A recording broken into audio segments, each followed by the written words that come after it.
Hello friends, today we are going to understand the concept of what is illness cognition and the dimensions involved in illness cognition and Levinthal's model of self-regulatory concept of related to illness cognition. Now before understanding what is illness cognition, let us understand what is health, because the opposite of health is illness.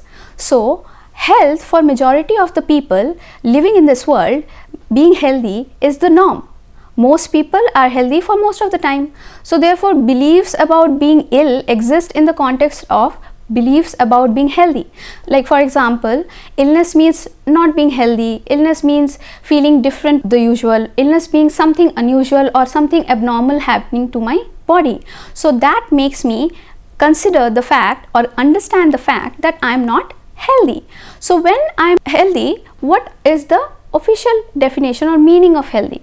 The World Health Organization in 1947 defined good health as a state of complete physical, mental and social well-being. So this definition encompasses or covers not only health determines your physical well-being, but even how you feel mentally, cognitively, or how you are in your social gathering. All of the factors determine you being healthy or not. So any kind of deviation, whether it is from your physical health or mental health or social health, will be termed as illness. Now what is illness? Lau in 1995 asked people a question, a simple question: what does it mean to be sick? The answers that he got from various people have been indicated in the form of dimensions they used to conceptualize illness. So what were the kind of responses Lau got by asking that question? First one was like not feeling normal. What does you mean by not feeling normal? Examples can be, I don't feel right, I don't feel the usual self of mine. The other answer that he got for his question, what does it mean to be sick, was specific symptoms. Like many people would say illness means I have something physically abnormal in me, or psychologically maybe I'm distressed, or maybe I'm depressed, or physically illness means like I'm having aches and pains all over my body. The other response that he got was specific illnesses like major health problems which can be easily identified, such as cancer, cold, depression, sadness, suicidal tendencies. And the other answer that he got was the absence of health. Many of the people just generally answered for the question that not being healthy means illness. So these dimensions of what it means to be ill have been described within the context of illness cognition. Now, what do these illness cognition, illness perception, illness belief, illness representation mean?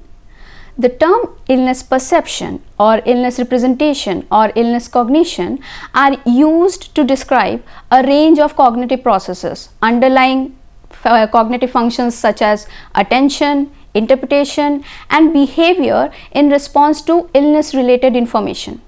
Although often studied in the context of various disease population, for example diabetes, cancer, malaria, etc. and etc., illness cognition and perception are also relevant in the absence of a diagnosed health condition and have important implication for subsequent illness behavior.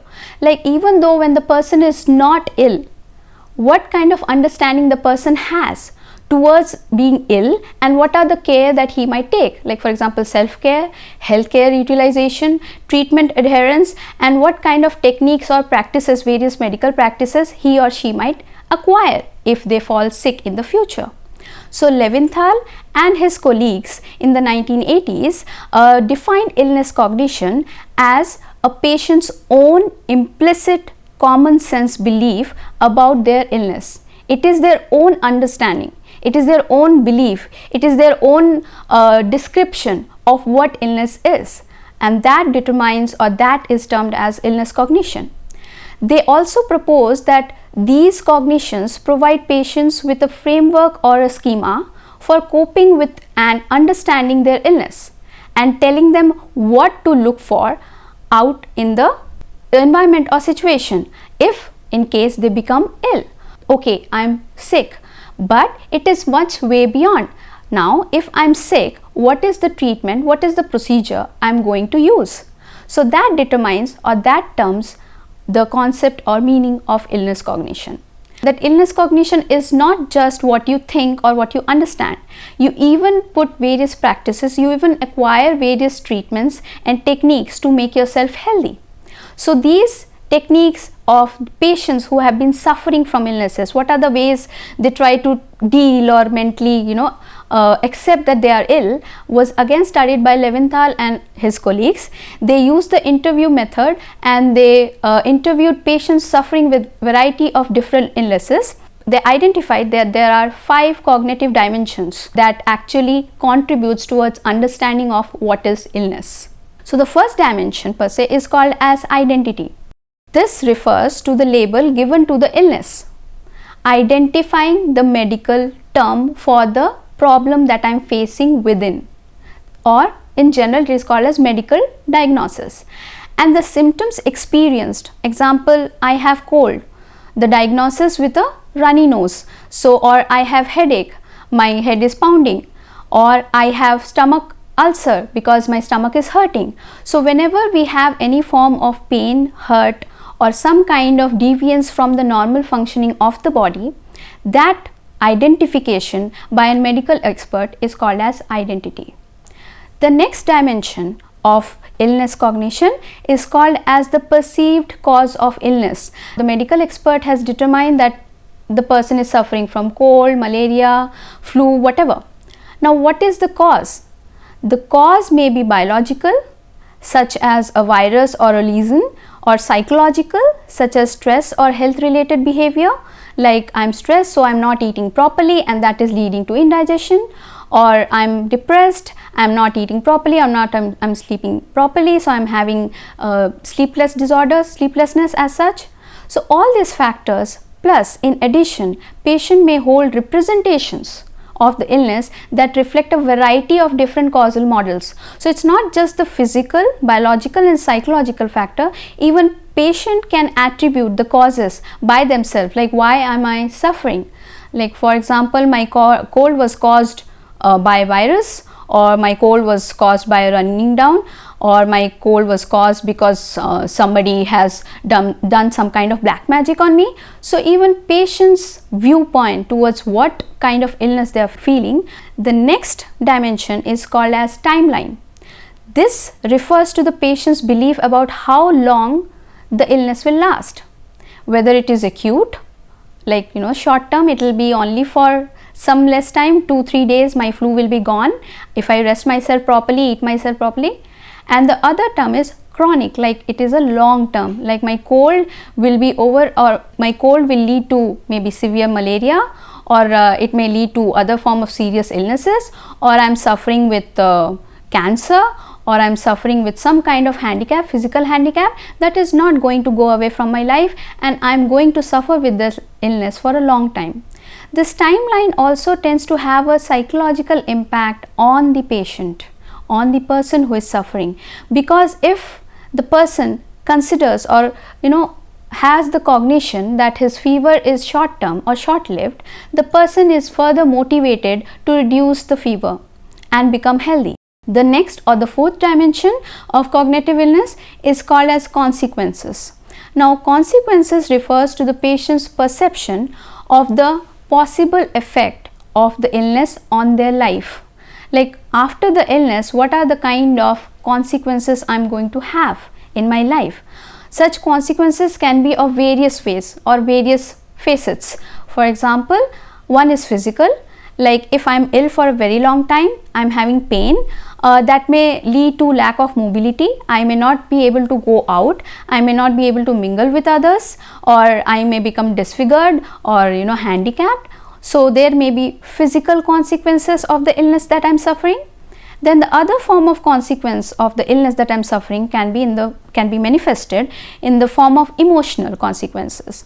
The emotional consequences may be mostly if I am for a long term or for chronic term I am sick, that may demotivate me, that may depress me, and that may even affect my personality and interest in life. I may lose hope, I may lose faith, and I may become very irritable or frustrated with the life because I am not able to fight back my illness. So it can be loss of social contact, feeling of loneliness, isolating oneself from the society.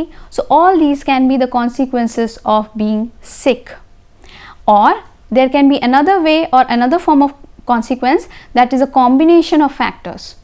For example, my illness, whatever illness I have, will prevent me from playing my favorite game, cricket match that I have upcoming, and that will prevent me further for making my position into the team stronger, and that may prevent my career into my loved sports. And the last dimension is curability and controllability. Now, what does curability and controllability mean? If we take it in the form of example, patients also represent illness in terms of whether they believe that the illness can be treated and cured or not, and the extent to which the outcome of their illness is controllable, either by themselves or by powerful others like the medical experts. The other factor is controllability, like how can I control this illness by myself. Now, controllability may occur after the illness has occurred, or it can occur before the illness also. Like I take precautions, or many people take medicines or they take injections to protect them from various illnesses being. So, from these 5 dimensions given by Levinthal, it can be understood or it can be determined how an individual deals with an illness, what are the ways or what are the situations that helps him or her to identify the illness, how he or she will perceive it, what will be the duration, what are the consequences, or how appropriately they can be cured or control the illnesses, determines the illness cognition and its activity further, whether the person will be motivated to take action to cure from his illness or not. Then now we go to a very important model of illness cognition. It was developed by Levinthal and it is called as Levinthal's self-regulatory model of illness cognition. This model is based on approaches to problem solving and suggests that illness symptoms are dealt with by individual in the same way as other problems. So how we solve our regular normal day problems, day-to-day activities or related problems with those activities, in the same way when we perceive an illness, then we go in the same pattern of solving or curing ourselves from the illness. So a normal status quo, like I am doing my everyday business, I am healthy, hearty, I am working, I am taking care of the family, and suddenly there is a change. The traditional model describes problem solving in 3 stages. They are interpretation, that means making sense of the problem. The second stage of problem solving is coping, dealing with the problems in order to regain a state of equilibrium. And the third stage is called as appraisal. Now, according to the model of problem solving, these 3 stages will continue until the coping strategies are deemed to be successful. So, these 3 stages will keep on continuing and keep on occurring till the person feels that I have solved my problem successfully and it will not reoccur again. In terms of health and illness, if healthiness is an individual's normal state, then any onset of illness will be interpreted as a problem, and the individual will be motivated to re-establish their state of health. So, when I am sick, that is not normal. So, I take medicine, I take precaution, I take rest, and then I become normal. If the health persistence, the illness continues or persists for a long time, I will keep on following the coping strategies or the problem solving strategies till my health becomes normal. So, let us now focus elaborately on each of the stages. Stage 1 of problem solving is termed as interpretation. An individual may be confronted with the problem of potential illness through 2 channels. So, the first stage, initial stage is I have to interpret, I have to understand that I am sick. Now, how will I know that I am sick, or how will I understand that I am sick? It can be understood through 2 channels. What are they? Symptom perception, and the other way is social message. The doctor has diagnosed this pain as something important leading to some kind of heart problem. So, this kind of symptom perception and social messages help me to interpret the information that I may be going through an illness. Now, yes, I am suffering from illness. So, I want to get well. I want to become normal. So how will I become normal? So I have to find meaning, or I have to determine the problem. According to Leventhal, the problem can be given meaning by accessing the individual's illness cognition. Therefore, the symptoms and social messages will contribute towards the development of illness cognition, which will be constructed according to the following dimensions, like as it has been mentioned: identity, cause, consequences, timeline, curability and controllability. These cognitive representation of the problem will give the problem meaning and will enable the individual to develop and consider suitable coping strategies. However, a cognitive strategy or representation is not the only consequence of symptom perception and social message. The identification of the problem of illness will also result in changes in emotional state. So I have identified my illness, and that has brought a physical change in me, and I am suffering through maybe heart disease. That will not only bring physical changes in me, that will also bring emotional changes in the form of anxiety. I'll be shocked, I'll be anxious, I'll be scared that I'm having a heart disease. So therefore, any coping strategy, when it is followed by the experts, medical experts, for the patient or the individual himself, the second stage is called as coping. In this stage of the self-regulatory model, the development and identification of suitable coping strategy is done. Now I have realized that I am sick. I know the cause of my sickness. I know the timeline, like it is going to continue for long if I don't take treatment, and there is good medicine available, there are good doctors available who can treat me. So once I know, and I am upset about it, but if I become healthy, I'll be again happy with my life. So after knowing all these, now what are the ways I can cope with my illness? And those strategies can be of many forms. It depends upon the individual, it depends upon the culture or society or lifestyle that he is living. So there are many forms of coping strategies that an individual can attain. But however, there are two broad categories that we can mention here of how coping strategies are being utilized. To incorporate these two broad categories, also consider the multitude of other coping strategies an individual can follow in order to get well. One is called as approach coping. Approach coping, whereby the person is aware that he or she is illness and he or she is ready, willing to cure that illness. So they take all the precautions, all the ways to cure themselves from the illness, such as, for example, taking pills, going to the doctor, retesting, talking to the friends, sharing their emotional problems, going for counseling, going for therapies, maybe doing meditation or listening to music. So all these forms show active approach by the individual who has realized that he or she is sick or ill. And the other way of coping with the illness or the meaning of illness is called as avoidance coping. Now avoidance coping is when faced with the problem of illness, the individual will develop coping strategies in an attempt to return to a state of healthy normality. So the coping strategy here is not exactly approaching and curing the illness, it is actually avoiding, maybe denying, no, I cannot be sick.